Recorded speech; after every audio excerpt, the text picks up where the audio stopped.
Welcome to Real Issue Podcast. I am your host, Martel Llewellyn. Guys, if you're a Miami Heat fan, continue to like, share, comment, subscribe, and thank you for all the support. If you're an NBA fan, subscribe to the channel, and thank you for all the support. So the Miami Heat are dangling a trade package of Duncan Robinson, Dewayne Dedmon, and a first-round pick to see what they can get.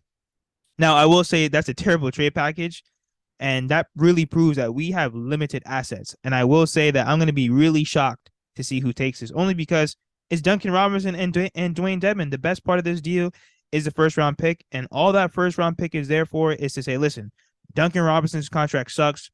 Thank you very much for taking him, and here's a first round pick. That's the best part of the deal. Now, the second part, whoever takes them, they're going to have to hope and pray that Duncan Robinson could be half the player that he used to be. I will say I think that Duncan Robinson, he needs a change of scenery. I think that will help him a lot. I think he's a player that gets in his head, and when his head is not straight, then his game, his three-point shooting will decline.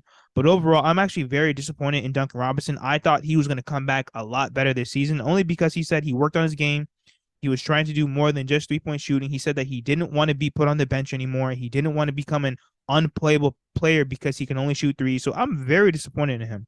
You know, this guy is 6'8". He's not a small guy. We could have even have had him playing at the 4. You know, he didn't hit the weight room. You know, he didn't put on muscle mass. You know, he really didn't expand his game.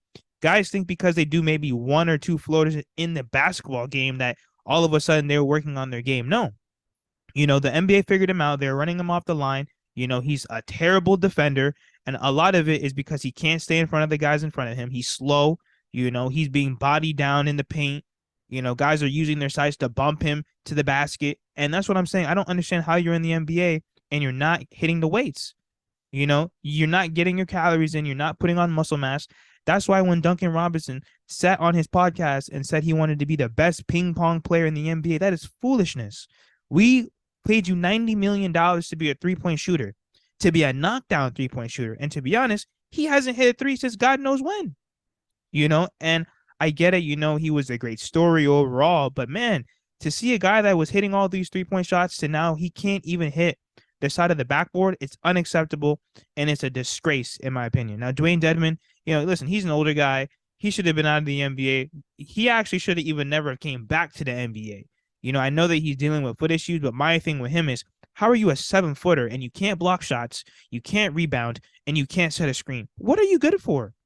You know, he like before, you know, maybe he can give you a putback dunk or a putback layup. Now he's doing sky hooks in the game that he doesn't practice. So I don't understand why you're doing sky hooks in the game. He's shooting threes like no other, like he's Mike Miller, and it's just unacceptable. You know, but it's going to be really interesting to see what this trade package could get us. Let me know what you guys think in the comments. What kind of players or assets would we receive in a trade package of Duncan Robinson and Dewayne Dedmon in a first-round pick? Let me know what you guys think in the comments. Like, share, comment, subscribe as we continue to push to 2,000 subscribers.